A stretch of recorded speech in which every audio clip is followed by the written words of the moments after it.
আমার ভাই আব্দুল্লাহ আজকে জীবন দিয়েছে। এই যতদিন না পর্যন্ত এই ফ্যাসিস্টের উৎখাত হচ্ছে, ততদিন পর্যন্ত এই যে আব্দুল্লাহ আজকে যে গাজী হিসাবে রয়েছে, আমরা ততদিন পর্যন্ত আমাদের এই যুদ্ধ চালিয়ে যাব। আমরা এই সরকারকে বলতে চাই, জালিমের প্রতি উদারতা আমাদের মজলুমের প্রতি অত্যাচারের শামিল। আপনারা জালিমের প্রতি উদারতা দেখাচ্ছেন, এই শহীদদের সাথে আপনারা প্রহসন করছেন। আবু সাইদ থেকে আব্দুল্লাহ পর্যন্ত যারা শহীদ হয়েছে, আমরা দেখেছি বিদেশে বসে তাদের বিরুদ্ধে ষড়যন্ত্র চলছে।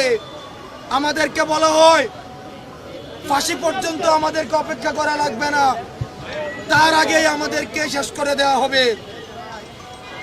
আমরা বলতে চাই, মৃত্যু থেকে জীবন থেকে মৃত্যু পর্যন্ত এই মধ্যবর্তী সময়টাই বিপ্লব। আমরা যেহেতু এই রাস্তায় নেমেছি, যতদিন না পর্যন্ত এই ফ্যাসিস্টের মূলোৎপাটন হচ্ছে, ততদিন পর্যন্ত শহীদি তামান্না নিয়ে আমরা এই রাজপথে থাকব। যারা শহীদ হয়েছে, সারা পৃথিবী তাদেরকে দিয়ে দিল, এই ক্ষতিপূরণ হবে না।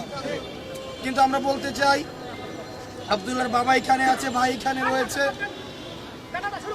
সারা পৃথিবী দিলেও আপনাদেরকে হবে না। আমরা আব্দুল্লাহর এখানে রয়েছি, আমাদের জায়গা থেকে সর্বোচ্চ চেষ্টা করব। আপনাদের যে কোনো বিষয়ে আপনারা আমাদেরকে পাশে পাবেন।